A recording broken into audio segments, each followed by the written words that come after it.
Hello and welcome to this long-term reading project in which we want to discuss a section of Thomas Mann's novel, The Magic Mountain, every week on this channel. My name is David, and if you're just joining us now for the first time, I recommend going to this playlist of the channel and watching the previous videos about the novel in order to catch up with our travel group.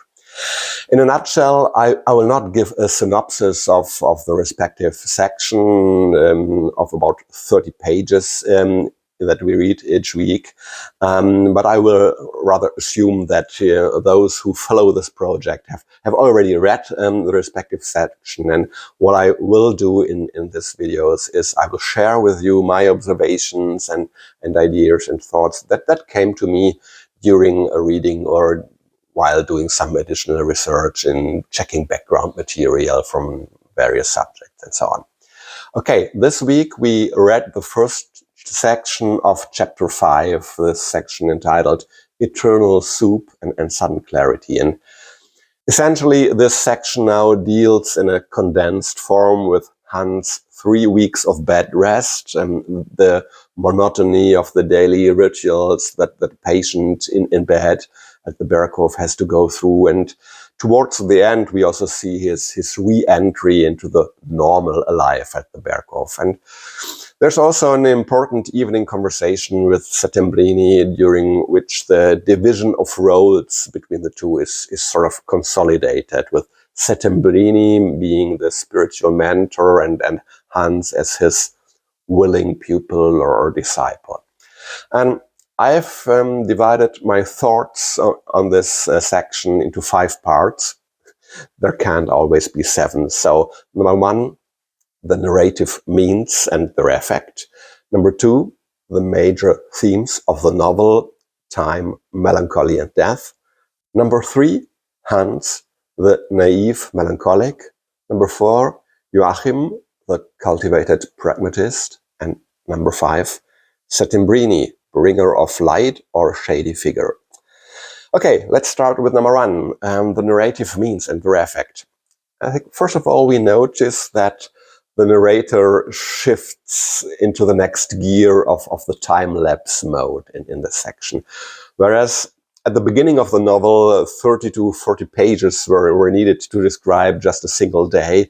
Now suddenly 3 full weeks are condensed into the space of just about 30 pages. And the narrative trick, however, is that the pace actually does not seem any faster than before, because although events from a total of more than 20 days are described, it's never the daily routine of an entire day, but that is described. But the various stages of the daily routines are explained using examples taken from a sequence of days. So the first to the third days are used as examples to describe the course of events from breakfast until Krokowski's lunchtime lecture. And on a later day, we see Dr. Krokowski's afternoon visit in his afternoon tour. And on one of the last days, the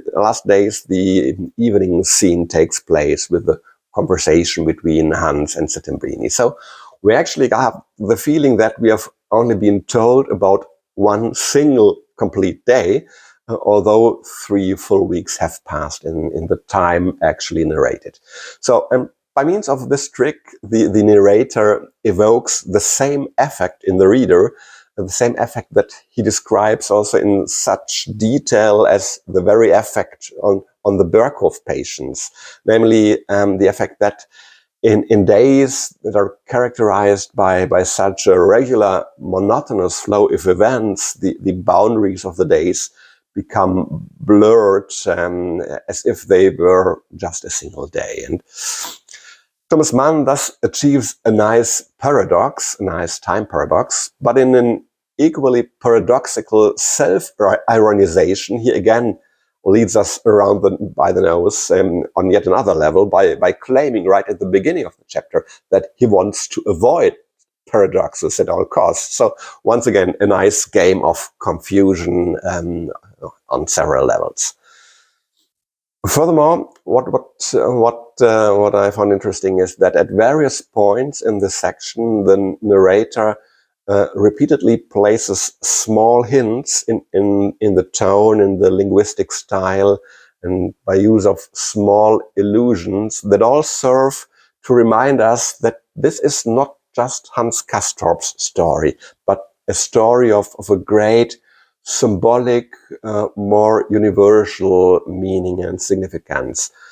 Some examples are the allusions to biblical phrases such as evening and morning made the third day, an expression that we know from the biblical account of the creation story in the book of Genesis. And another nice example is the way Behrens orders Hans to rise up and walk, man. And this is an allusion to the way that Jesus addresses the paralyzed man in the Gospels of John and Luke, in chapter 5, I think. So, rise, take up thy bed and walk.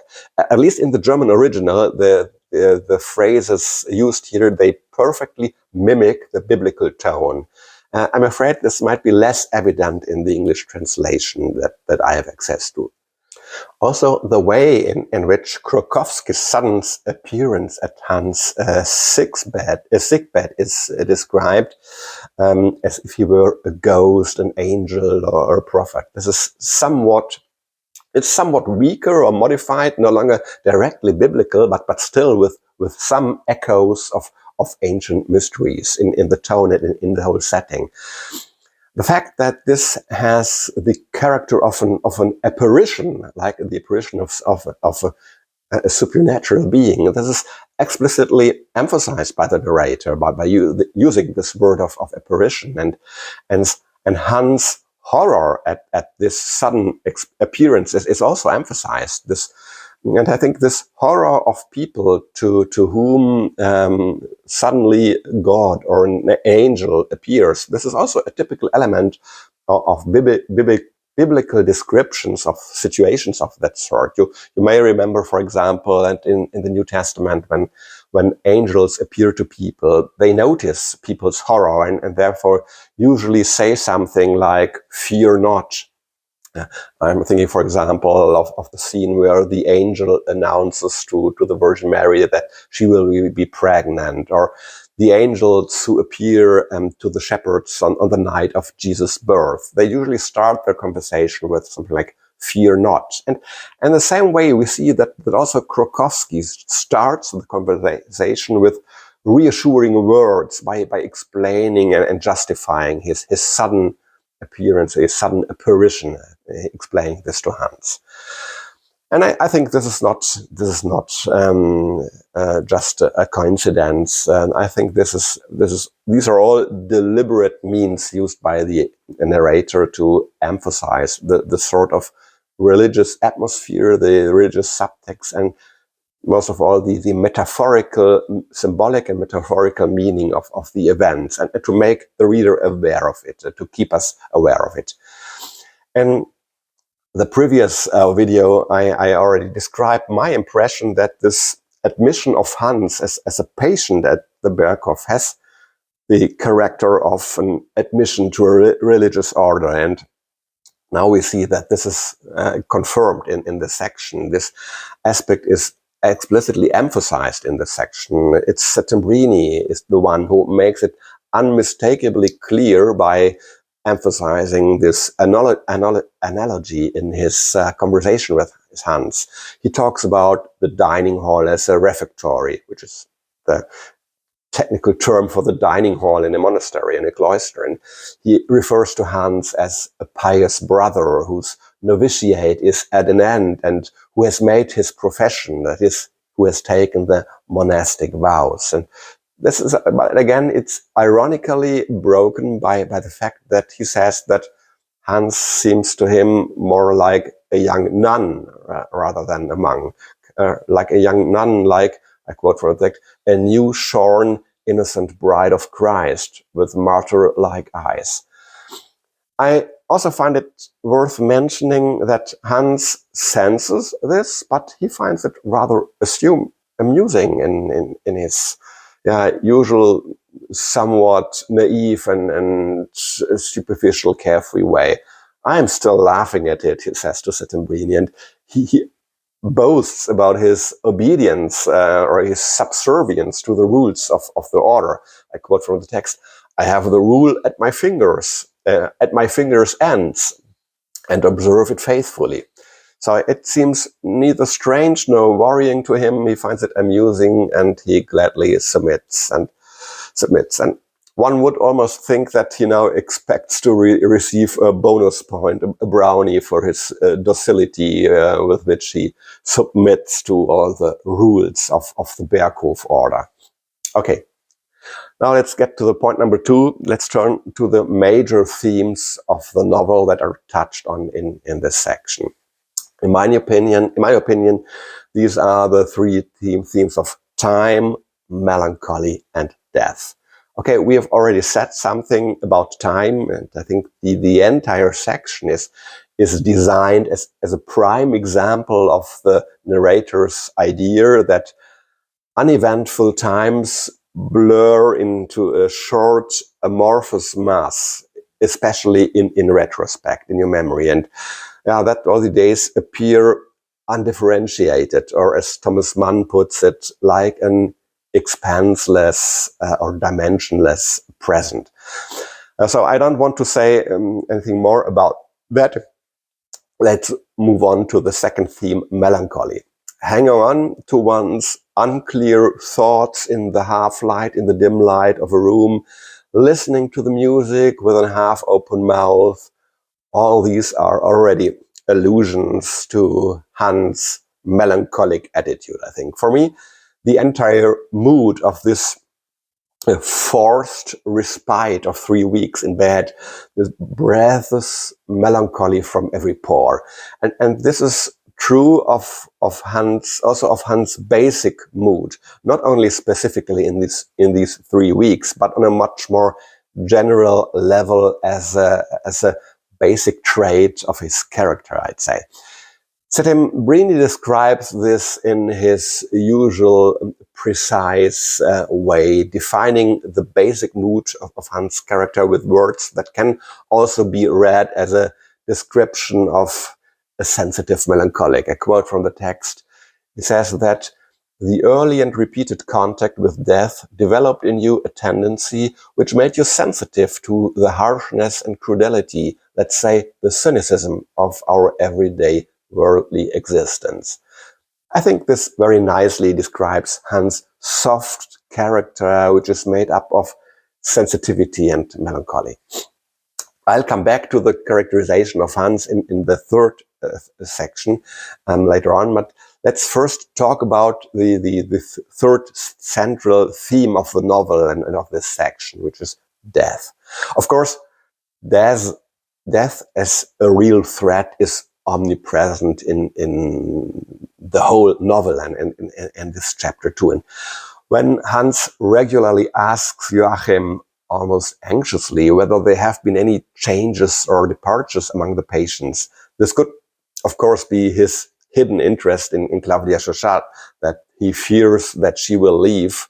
But I think it's also a just lightly masked concern as to whether death has struck again among the patients, because now he belongs to that group, so it will have a psychological effect on him if one of the members of his new order is dying. And death is also the most important topic in Hans' conversation with Settembrini. At first, the sword of Damocles, that is death, flashes up briefly when Hans asks Settembrini whether he's really ill, whether he's actually ill, and when Settembrini confirms that he is unfortunately quite ill, the conversation turns serious for the first time. It's not a conversation at all at this point. This statement by Settembrini is actually followed by an almost embarrassing silence, which nicely expresses our inability or the inadequacy of everything we can say when confronted with death. Towards the end of the conversation, however, Settembrini then launches into a monologue, almost a sermon, about what he believes is the only right way to view death. And he becomes very emphatic, almost passionate, and he outrightly refuses to regard death as the antithesis of life, or he also refuses to sympathize with death. According to Settembrini, death is a key component, an essential component of life. It is, I quote from the English translation, part and parcel of life, an inviolable condition of life. But on the other hand, also, for him, it's almost forbidden to sympathize with death. Sympathizing with death, with death is for him, I quote, without any doubt at all the most ghastly aberration to which the spirit of man is prone. So this is no longer a harmless statement, in a harmless remark in a dialogue. And it is not a casual sentence to which he expects an equally casual answer. This is rather a proclamation, a credo from Settembrini. And I have the feeling that the whole dialogue was constructed, making this very sentence its climax. And on the one hand, this is a clear rejection of any kind of longing for death, of sympathy with death, of flirting with death.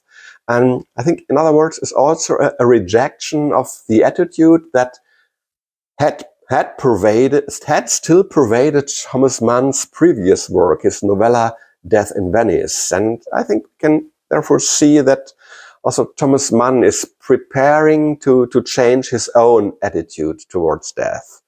But behind this sentence, however, is also, it's also the identification or even accusation of a core problem, of a core trait of Hans Castorp's character, namely this melancholic attitude of perceiving everything connected with death as sympathetic, as interesting, attractive, and in keeping with his nature or his character.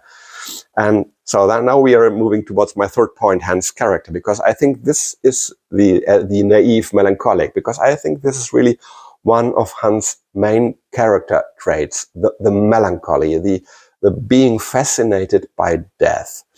Hans also, he feels this way, he is aware of this himself. In his conversation with Joachim, he says, I quote from the text, a certain seriousness, a sort of disinclination to rough and noisy ways has always been part of my nature. And I sometimes should have liked to be a clergyman.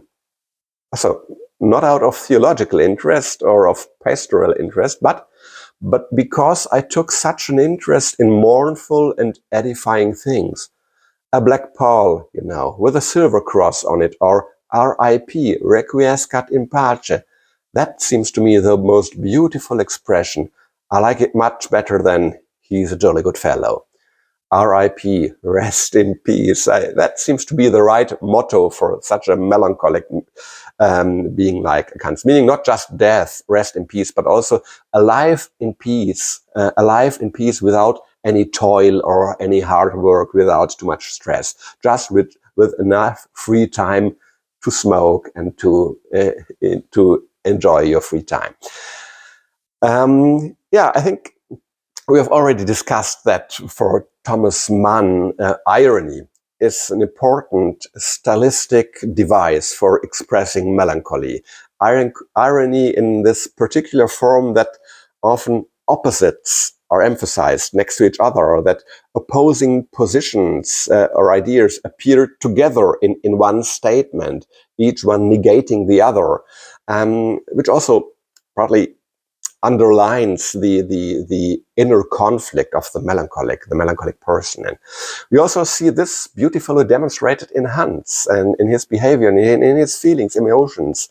In the very beginning of this section, at time he is, I quote, shaken from deep within him by a frantic burst of triumphant laughter, but also filled with an anguish of extravagant anticipation, a shudder of apprehension.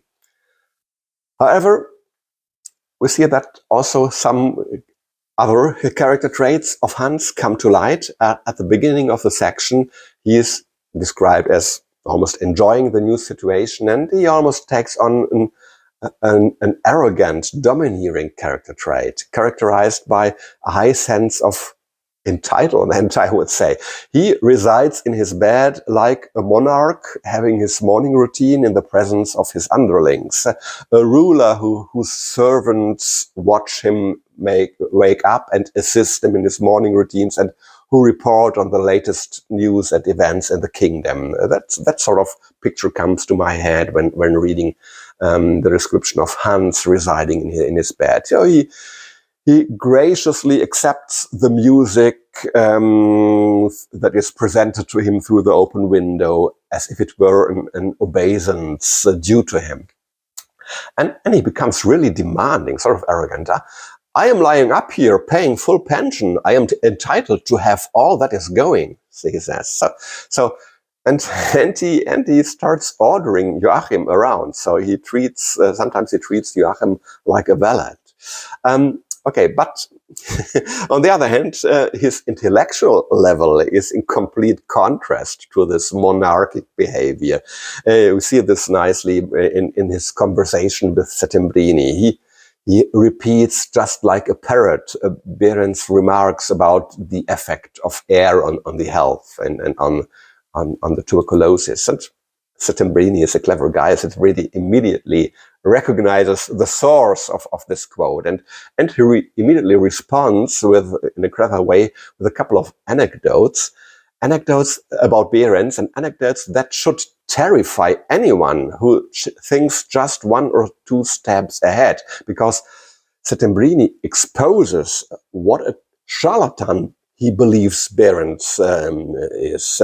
Berend failing to recognize obvious severe health problems of patients and thus endangering the life of patients. But Hans is just amused by this.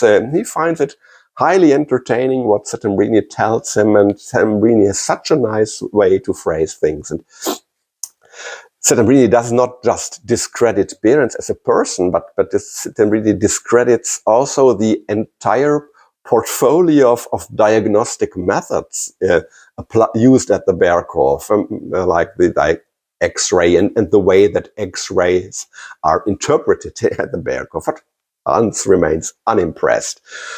The fresh convert wants to remain naive. He wants to remain as gullible as a child.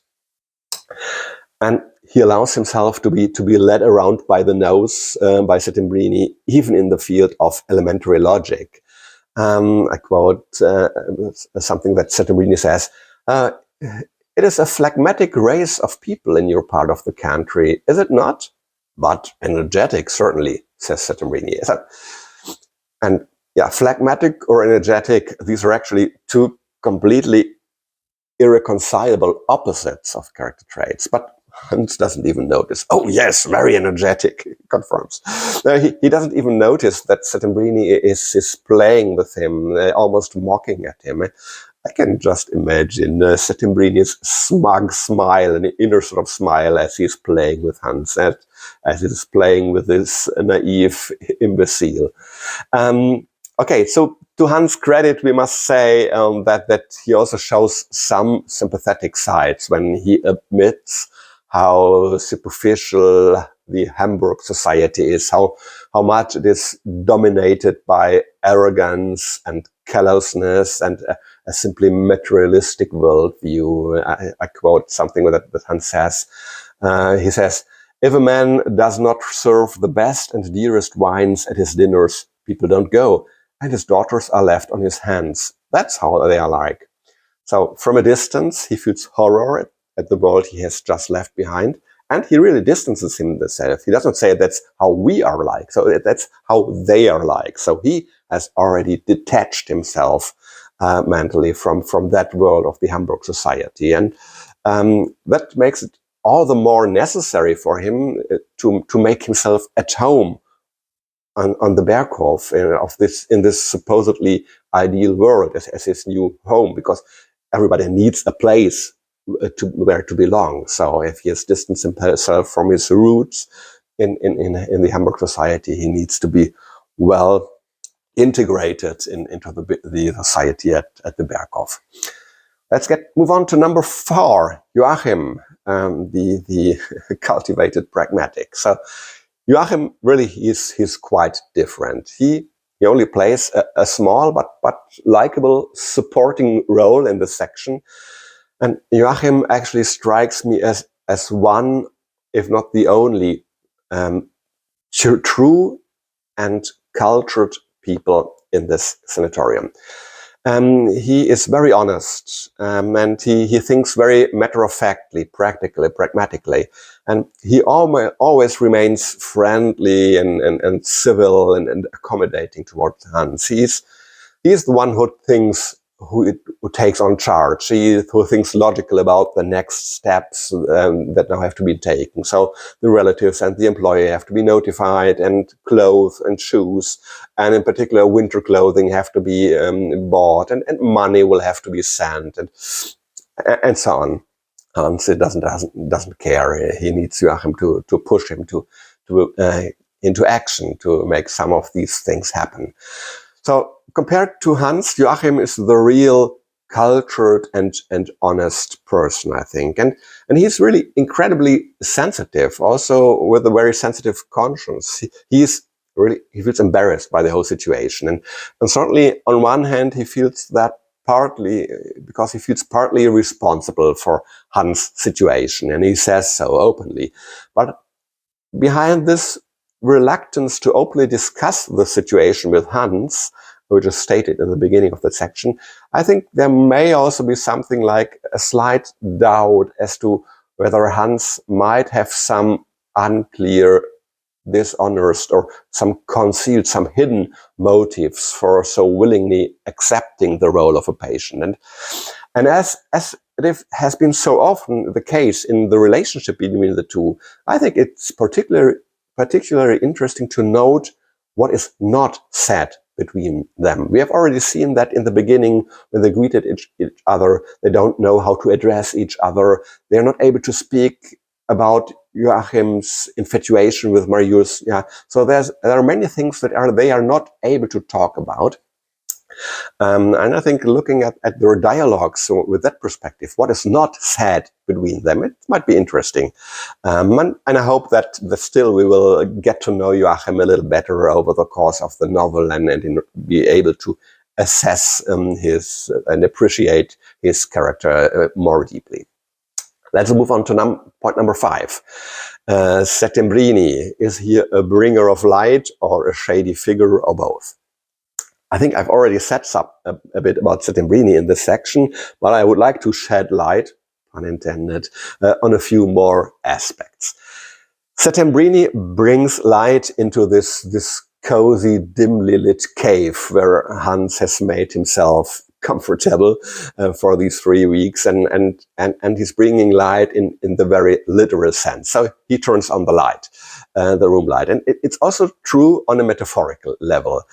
So with his razor-sharp mind, Settembrini sees himself as one who brings light and knowledge, enlightenment in the best sense of the word. Small spoiler, I think this will become a new leitmotif in the novel, that Settembrini's appearances are often accompanied by the scene becoming brighter, the light also falling into the dark corners. But with Thomas Mann, we always have also to consider several levels of meaning. And I therefore believe that this metaphor of bringing light is also an allusion to some more dubious or shady aspects of Settembrini's character.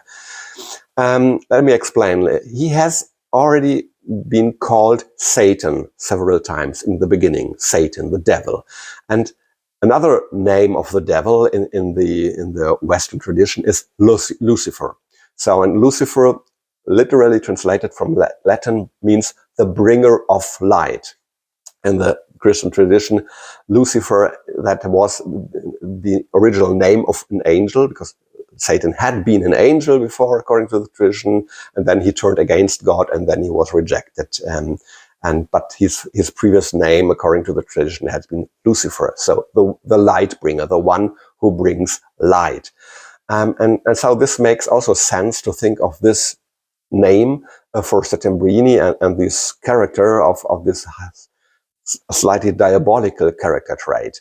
I think the can also see that this devilish side of Settembrini resonates in the passage, in the part where he virtually forbids Hans to use the name of Carducci, the Italian writer who composed the Ode to Satan. Remember, it was the topic in one of the first encounters between Settembrini and Hans, that Settembrini mentioned this Italian writer who existed in reality, Carducci, who wrote an Ode to Satan, and Settembrini was the one who wrote the eulogy on him.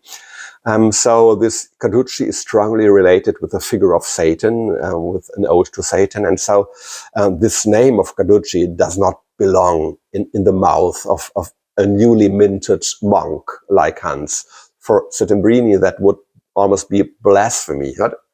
Not a blasphemy against God, but a blasphemy against the devil. Again, quite a reversal of the usual order, of the usual way we are thinking, a nice treat of another level of irony from the introduced by the narrator here.